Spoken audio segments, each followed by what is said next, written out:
Okay, good morning, everyone, and thank you for coming to our show and tell. So this is about replatforming my rent account project that's been running for the last few weeks. And those of you with sharp memories will probably be asking, well, didn't you do this before? Sarah on the call probably will definitely be asking, well, didn't you do this before?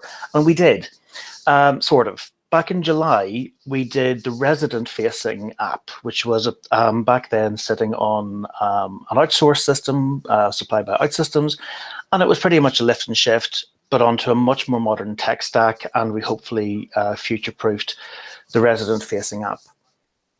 But to quote my favorite infomercial, there's more. Staff are users too, and that's a big thing in government digital. There is a staff-facing app which allows staff to view a resident's rent account as if they were the resident, because there can be a time lag between what we can see in UH and what a resident can see in My Rent Account. And this view works for both anonymous and one account views. And the difference between that is that the anonymous view hides certain details, and that's where somebody logs in using just the payment reference number and postcode. And all you can see really is the balance of the account. If you log in using your one account, you can see an awful lot more and you can properly manage the account. And both systems allow you to, or both views rather, allow you to make payments. This was still on OutSystems, which unfortunately today seems to have stopped working, which this presentation is really very timely, and we had to move it.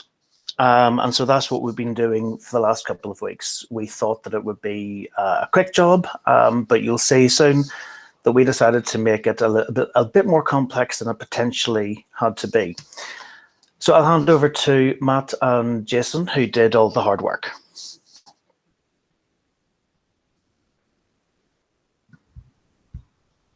Jason, you know.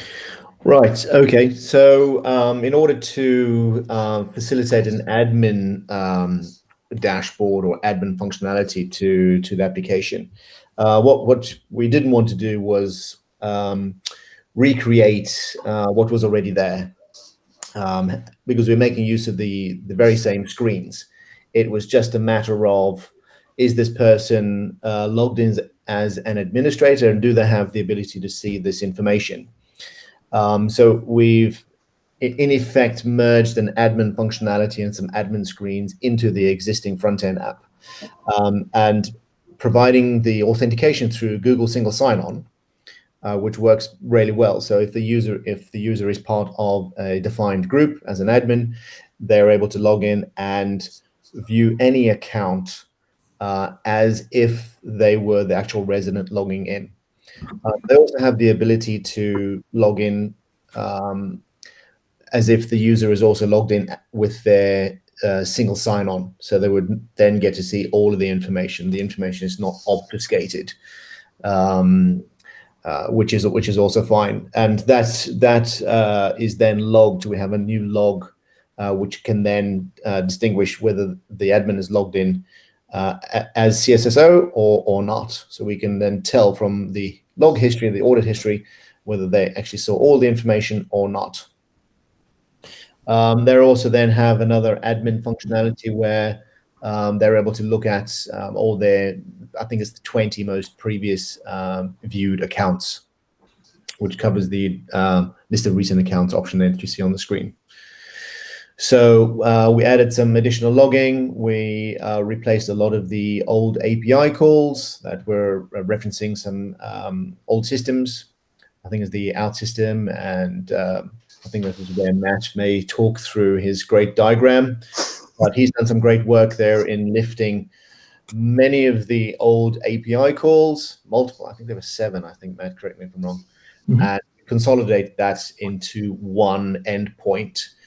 Which then just cleans up the code quite a lot and removes unnecessary authentication tokens, etc. So a lot streamlined there. You want to go through your diagram there, Matt?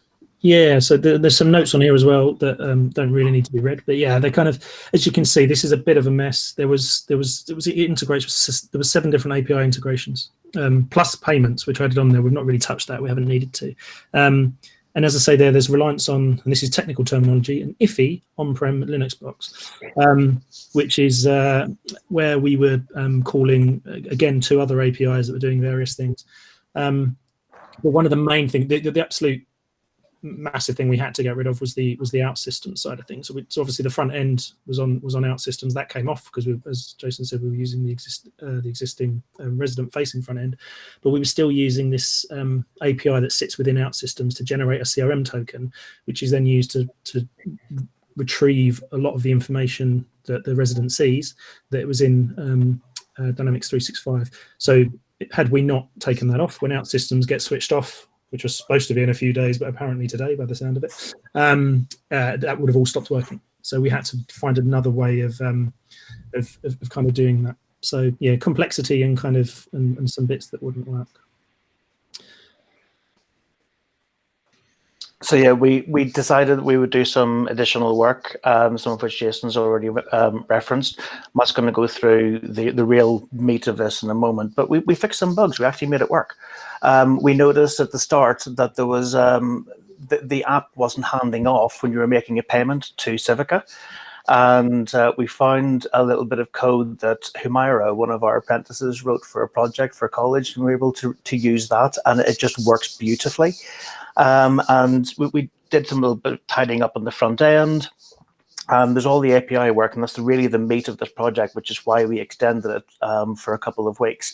And then there's one little thing left, and that's to automate a particular report. But it's the consolidated API where Matt and Jason, has spent a lot of time in the last couple of weeks. Yeah, so actually one other thing that we did as well, which was we realized that there were weird results in the audit and things like that we shouldn't really have been seeing. And we noticed that when you looked on Google, the old OutSystems front end for My Rent Account was still available, and it was the higher one on the results in Google. So if someone typed in Hackney My Rent Account, the first thing they were getting was the old OutSystems one. So I think Mirella put a redirect on that for us earlier this month. So that so it was coming to this new one. Yeah, so where we are now. So OutSystems is no longer involved, which is nice. One of the IFI API integrations has been moved to this. There's a rent account API that I've built, and all of the kind of server-side specific calls go through that rent account API now. There's still 2. So the one for CSSO, which is the one account side of things, and the Google auth, the front end goes directly to those. But everything else now goes through the rent account API. And the reason for doing that is it makes it much simpler for us to switch things out, because ideally we wouldn't want things to be on Dynamics 365. We wouldn't want to be using this sandbox API, which is that one on the right over there. So we'd want to be using things within AWS as they get built. So the Platform API project will be building a lot of these that we'll be able to use. And it makes it far easier for us to just change it within the API rather than having to worry about the front end. So this is where we are. But the next slide shows where we could feasibly get to, which will be those simple changes that I'm saying. So, that you see there's no CRM on here. So ideally, we could move that data out. That data would be the data that we store in CRM, because there's some small bits of data that Rent Account API stores in CRM that could go into its own dedicated database. The resident audit could go into the audit database that we spun up for auditing admin logins. And there's a bit that links one account to a rent account that could also be put in its own database, so no CRM there. And then the other bits could come from the platform APIs that are being built, so we wouldn't be reliant on this. It's actually an NCC API that's sitting on an on-prem server, and a transactions API that's sitting in our old AWS account. So there's a lot of things that could be done to tidy up, but we should be able to do that without touching the front end anymore, which is pretty handy.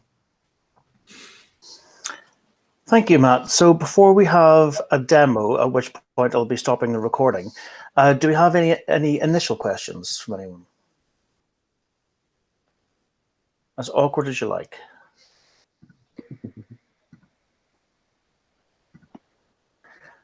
I'll take that as a no. So at this point, sorry, yes, it was me grappling with mute. I really liked the reference to a bit of code that Humaira wrote as part of her college. I was wondering if she's on the call and could say a little bit more about what it was and what she did. I don't think that Humaira is. Matt, you know a little about this, I think. Yeah, I do. Yeah, I mean, Morella talks her through it. So, but this was so all of the interaction with CRM is done from the front end or from an API. It gets done by a token that gets generated to give it the permissions, if you like, to access the data. And that had originally been built in OutSystems. And it's not just My Rent Account that's using it. There were a lot. I think Manager Tenancy was using it. There's lots of things across the board that was using this OutSystems token generator. But as part of, I think it was Morella will correct me if I'm wrong, I think it was Humara's college project was she had to do a project to build something as part of her course. And so they decided on this CRM token API. And well, yeah, so she's built it. It's now outside of OutSystems. It's not sitting on there, and it's being used by us in My Rent Account. And as I say, Manager Tenancy is using it, I think, probably some other things. Morella might be able to add a bit more. Yeah, pretty much what Matt said. Basically, our apprentices, they had to do work-based projects. So with Humira, we identified that we have a need for this API, as I knew it's in OutSystems and we'd have to replatform it anyways. So we ended up having some good learning experience for her, as this was her first API that she did end-to-end on her own.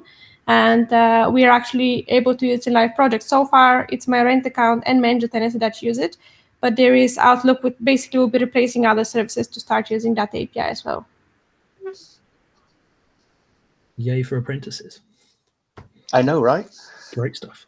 I did reference this in our week notes when we actually did this, but I've also mentioned it to other apprentices who've recently started. It was just sort of like, don't think you don't know things. You will be able to teach experienced folk as much as you will learn from them. And that is a great example of it. Because otherwise it made something so much more easy than we initially feared. Has anyone any more questions before we do the demo?